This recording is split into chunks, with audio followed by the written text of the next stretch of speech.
जय श्री कृष्ण। जो मनुष्य सभी इच्छाओं कामनाओं अपने अहंकार को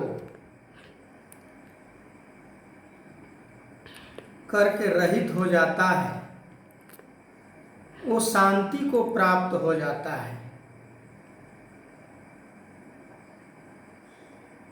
वो निरंकार को प्राप्त हो जाता है। फिर उसके मन में जीवन निर्वाह के लिए भी सोच नहीं होता है। फिर वो अपना ऐसा अवस्था बना लेता है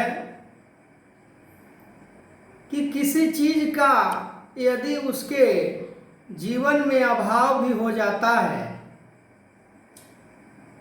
तो महसूस तक भी वो नहीं करता है।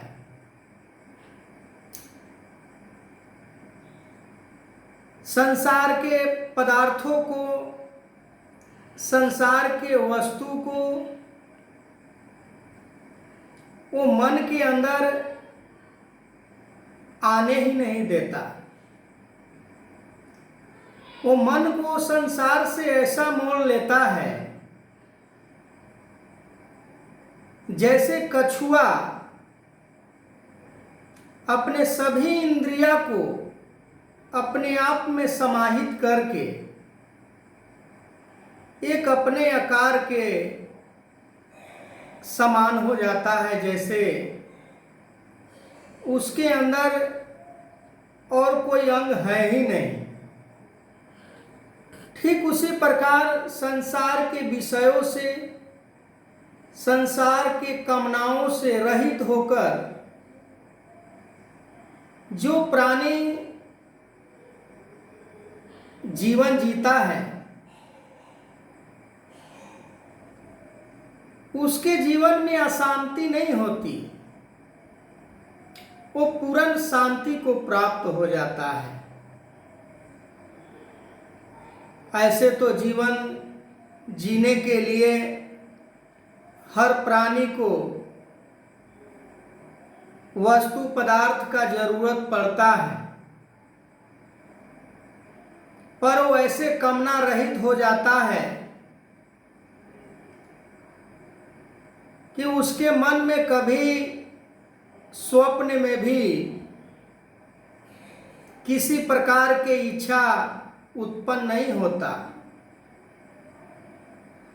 भगवान कृष्ण अर्जुन को यही बात बार बार समझाने का प्रयास कर रहे हैं कि अर्जुन, मन से सभी विषयों को, सभी कामनाओं को तुम त्याग कर दो, तभी कल्याण हो सकता है। बात बड़ी अजीब सी लग रही होगी कि कामनाओं से रहित होकर, इच्छाओं से रहित होकर कैसे जीवन भला कोई जी पाएगा। पर जो परमात्मा को प्राप्त हो जाता है, जो भगवान को प्राप्त कर लेता है, उसके जीवन में किसी भी चीज की यदि अभाव हो भी जाता है तो परमात्मा किसी न किसी रूप में उसे पूरा कर देता है। पर उस चीज के लिए वो कर्मयोगी परेशान नहीं होता है, किसी सोच में नहीं हो पड़ता। ऐसे संसार के प्राणी को यदि देखा जाए तो जो वस्तु उसे प्राप्त है और उससे जब बिछड़ता है, उसके पास से जब खत्म होता है तो उसे बड़ा शोक होता है, बड़ा संताप होता है, पर जो ज्ञानी पुरुष होते हैं वो अपने धैर्य के द्वारा किसी चीज को पिछड़ना, किसी चीज को प्राप्त हो जाना, उनके मन में ऐसा कुछ भी नहीं होता। जैसे समुद्र के अंदर कितना भी नदियां मिल जाए, पर समुद्र के अंदर कोई हलचल नहीं होती, कोई उसके अंदर बदलाव नहीं होता कि हजारों लाखों नदियों की पानी हमारे अंदर आने के कारण मैं अपना रूप बदलने वाला हूँ। तो ऐसा नहीं है।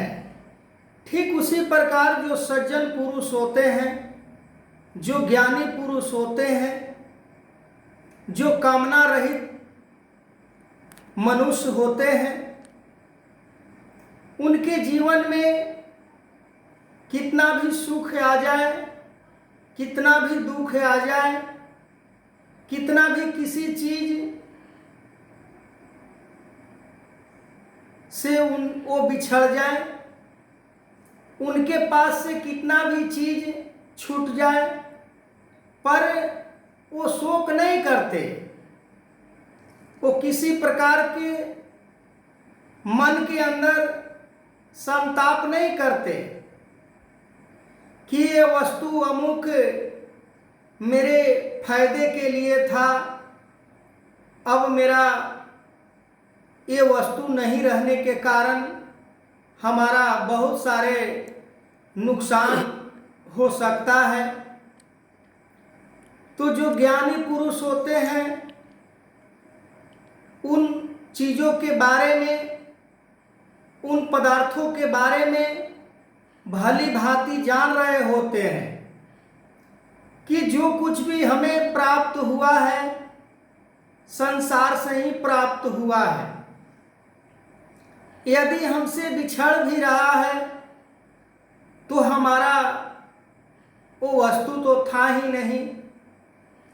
जैसे समय समय पर गुरु पीर पैगंबर इस धारा पर आकर मनुष्य को समझाने का प्रयास किए, जो उन्होंने शपथ, जो उन्होंने कर्तव्य, जो उन्होंने प्रण के द्वारा लोगों को भक्ति पथ पर चलाने का प्रयास किए कि इसी प्रण के द्वारा, इसी शपथ के द्वारा, इन्हीं कर्तव्य के द्वारा तुम्हारा भक्ति सफल होना है। तो उन चीज़ों को यदि हम मन के अंदर एक्सेप्ट करते हैं, उन चीज़ों को यदि हम मन के अंदर मानते हैं कि नहीं, जो बात हमें समझाई गई है गुरु के द्वारा, जो हमें बताया गया है, उसी रास्ते पर हमें चलकर अपने भक्ति को सफल बनाना है और इस जीवन को उद्धार करना है।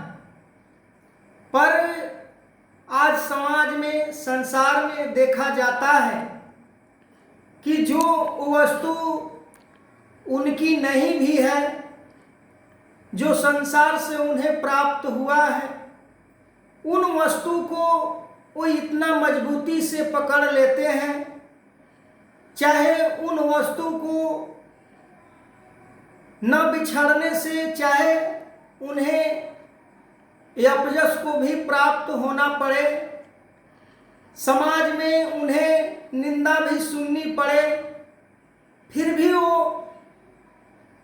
वो ऐसे कर्म करने से नहीं डरते। पर भगवान कृष्ण अर्जुन को समझाते हुए कह रहे हैं कि अर्जुन, जो रिश्ते नाते ये संसार में बना है वो तुम्हारा नहीं है, वो तुम्हारे साथ नहीं आए हैं। वो तुमसे पूछकर रिश्ते नाते नहीं बने हैं। तुम इस रिश्ते नाते के मोह जाल में फंसते जा रहे हो और अपने कर्तव्य से, अपने पद से विचलित होते जा रहे हो।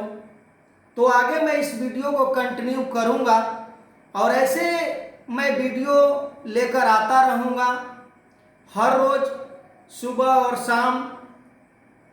तो ऐसे ऐसे वीडियो को सुनने के लिए, आप सभी को प्यार पाने के लिए मैं रोज वीडियो बनाता हूं।